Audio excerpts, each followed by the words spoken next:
오늘 우크라이나는 사실상 5월 9일 휴전 준수를 거부했습니다. 이는 러시아 연방이 5월 6일 휴전을 파기했기 때문입니다. 우크라이나는 5월 9일 모스크바에서 열리는 생전 기념일과 관련해 러시아가 제안한 휴전을 지킬 이유를 찾지 못하고 있습니다. 그 이유는 명백합니다. 러시아는 우크라이나가 5월 6일 자정부터 선언한 휴전을 첫 시간부터 위반했습니다. 5월 6일 밤, 러시아는 공격용 드론과 각종 미사일 총 108기로 우크라이나를 공격했습니다. 또한 젤렌스키 대통령에 따르면 5월 6일 자정부터 러시아군은 휴전 체제를 1820회 위반했고 우크라이나 진지를 습격했으며 드론과 항공기로 우크라이나의 도시와 마을을 공격했습니다. 따라서 우크라이나 대통령실 소식통들은 블라디미르 푸틴이 선언한 휴전을 지킬 아무런 의미가 없다고 이미 밝혔으며 러시아에 대한 대규모 공격을 준비하고 있다고 전했습니다. 바로 모스크바에서 승리의 퍼레이드가 열리는 날입니다. 러시아는 이미 5월 9일 퍼레이드 기간 중 도발이 있을 경우 우크라이나에 보복 조치를 취하겠다고 위협하고 있습니다. 하지만 이러한 위협 자체가 크렘린의 주인 블라디미르 푸틴이 후방 지역도 수도도 제대로 지킬 수 없다는 것을 보여줍니다. 그가 지킬 수 있었다면 굳이 위협하지 않았을 겁니다. 실제로 그는 키이우를 겁주며 우릴 공격하지 마라. 그렇지 않으면 보복하겠다고 말하는 셈이죠. 저 이름은 알렉세이 패치입니다. 함께 이 주제에 대해 이야기해봅시다. 하지만 시작하기 전에 이 채널을 구독해주시고 좋아요를 눌러주시며 이 영상 아래 여러분의 의견을 댓글로 남겨주시길 부탁드립니다. 이 유튜브 채널의 활동을 지원하고 싶으시다면 이 영상 설명에 있는 링크와 계좌 정보 또는 QR코드를 통해 후원하실 수 있습니다. 또는 유튜브 플랫폼에서 멤버십을 통해서도 후원하실 수 있습니다. 아무튼 이번 에피소드가 여러분께 흥미롭고 유익했다면 에피소드가 끝난 후 저희 유튜브 채널의 활동을 여러분의 후원으로 지원해 주시길 부탁드리겠습니다. 우크라이나도 똑같이 대응할 것입니다. 오늘 밤과 내일 상황에 따라 우리도 완전히 정당한 대응을 결정할 것입니다. 만약 전쟁 없이는 살 수 없는 모스크바의 그 한 사람이 오직 한 번의 퍼레이드에만 관심이 있다면 그건 또 다른 문제입니다. 러시아는 이제 그들의 주요 퍼레이드조차 우리에게 달려있게 될 정도로 전쟁을 벌였습니다. 오늘 키이브 인디펜던트 우크라이나 정부 소식통에 따르면 우크라이나는 5월 9일 생전 기념일을 맞아 러시아가 제안한 휴전을 지킬 이유가 없다고 보고 있습니다. 이 발언은 우크라이나 대통령 볼로디미르 젤렌스키가 러시아가 우크라이나가 제안한 휴전 합의를 위반했다고 밝힌 후에 나왔습니다. 현지 시간으로 오전 10시까지 불과 몇 시간 만에 1820번이나 위반됐습니다. 여기서 제가 다시 말씀드리자면 제가 앞서 젤렌스키가 영리한 수를 썼다고 언급한 바 있습니다. 왜냐하면 블라디미르 푸틴이 전날 5월 8일과 9일에 일방적으로 휴전 체제를 선포한다고 발표했고 키이우가 이에 동의하기를 매우 바란다고 했기 때문입니다. 이에 대해 키이우는 좋다. 우리는 5월 6일부터 휴전 체제를 선포한다. 만약 당신들이 이를 지키지 않는다면 우크라이나가 당신들이 제안한 휴전 체제를 지킬 이유가 무엇이냐고 답했습니다. 제가 다시 말씀드리자면 젤렌스키는 5월 4일에 블라디미르 푸틴이 5월 8일과 9일 승전일에 별도의 휴전을 제안한 후 우크라이나가 5월 6일부터 휴전 체제를 도입한다고 발표했습니다. 앞서 모스크바는 우크라이나의 공격 가능성에 대한 우려로 인해 매년 열리는 군사력 과시 행사인 승전 기념 퍼레이드의 규모를 축소했다고 다시 한번 말씀드립니다. 한때 그들 스스로 생각하기에 강력하다고 여겨졌던 러시아군입니다.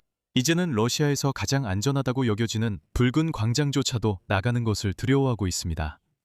우크라이나로부터의 공격이 두려워서 그렇습니다.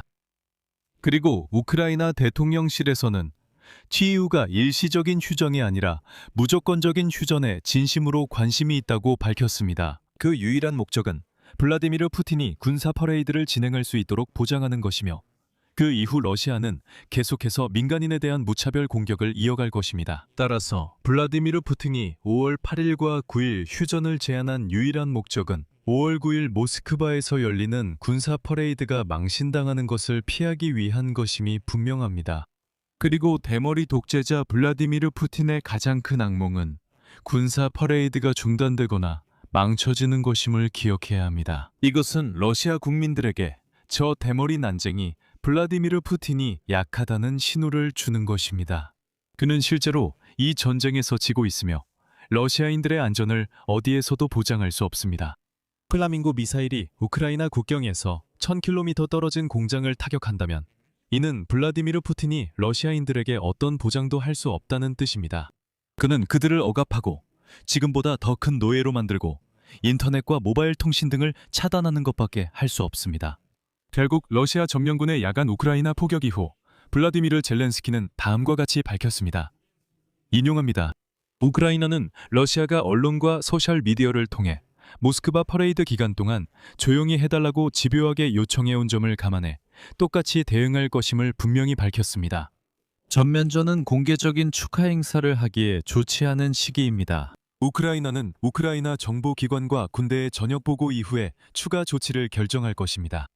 동시에 젤렌스키는 모스크바 주변에 러시아 방공망이 집중되면서 러시아의 다른 지역이 약화되고 우크라이나의 장거리 타격에 새로운 기회가 열리고 있다고 언급했습니다.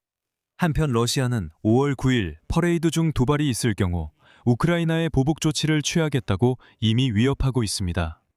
하지만 이런 위협은 한 가지 사실만 보여줍니다. 대머리 블라디미르 푸틴이 후방 지역은 물론 러시아 연방의 수도조차도 제대로 지킬 수 없다는 사실입니다.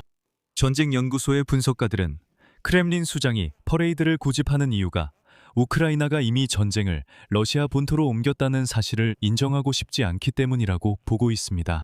올해 모스크바 붉은 광장에서 열리는 5월 9일 기념행사는 2014년에 시작된 전쟁 이후 가장 소박한 행사가 될 것입니다. 즉, 러시아 점령군이 크림반도를 점령한 이후로 가장 소박한 기념행사가 될 것입니다. 군사장비는 전혀 없습니다.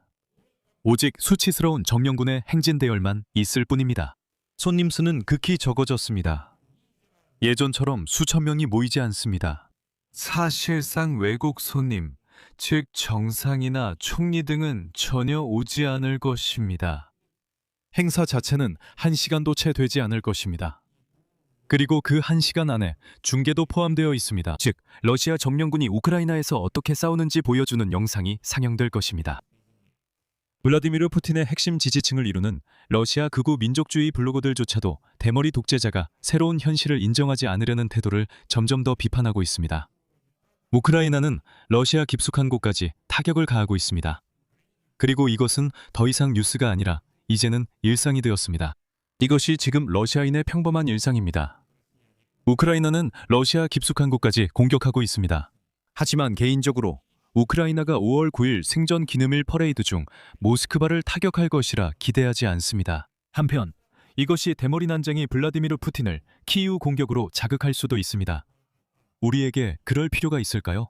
그리고 다른 한편으로는 이것은 보여주기식 효과와 실제 효율성 사이의 선택입니다. 특히 푸틴이 모스크바로 대공 방어망을 옮겨서 지금은 방어되지 않는 러시아의 다른 지역에 목표물이 있다는 점을 감안하면 더욱 그렇습니다.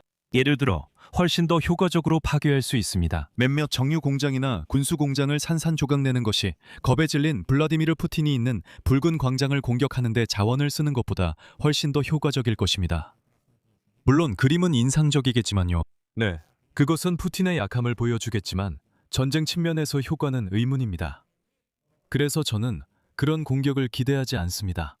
그리고 푸틴이 휴전을 선언하자는 제안 자체도 미국 대통령 도널드 트럼프에게 자신이 평화를 원한다는 인상을 주기 위한 전략입니다. 이것은 휴전 흉내일 뿐이고 트럼프에게는 안타깝게도 이것만으로도 충분합니다. 주목할 점은 올해 크림반도의 러시아 점령 당국이 안전상의 이유로 승전 기념일 축하 행사를 아예 취소했다는 것입니다. 다시 강조하지만 승전 기념일 행사는 취소됐습니다.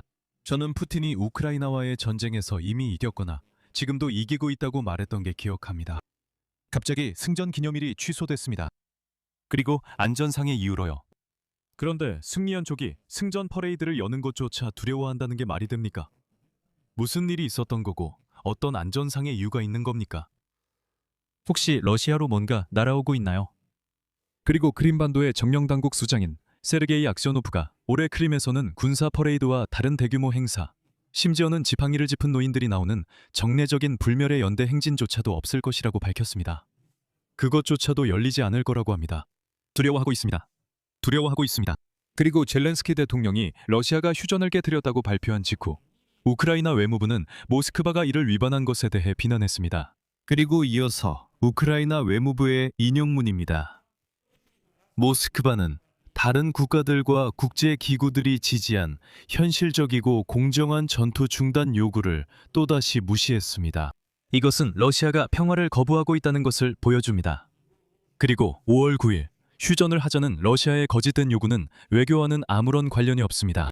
푸틴은 인간의 생명이 아니라 군사 퍼레이드에만 관심이 있습니다. 여기서 말을 줄이겠습니다. 여러분의 의견과 결론을 이번 방송 댓글란에 남겨주세요. 그리고 이 유튜브 채널의 활동을 지원하고 싶으시다면 이 영상 설명에 있는 링크와 계좌 정보 또는 QR코드를 통해 후원이나 유료 멤버십 가입으로 참여하실 수 있습니다. буду на ваших экранах. 여러분의 모든 지원에 감사드립니다. 또한 제 텔레그램 채널 패치 뉴스도 구독해주세요. 채널 링크는 이 영상 설명에 있습니다. 오늘은 여기까지입니다. 몸 조심하세요. 모두 안녕히 계세요.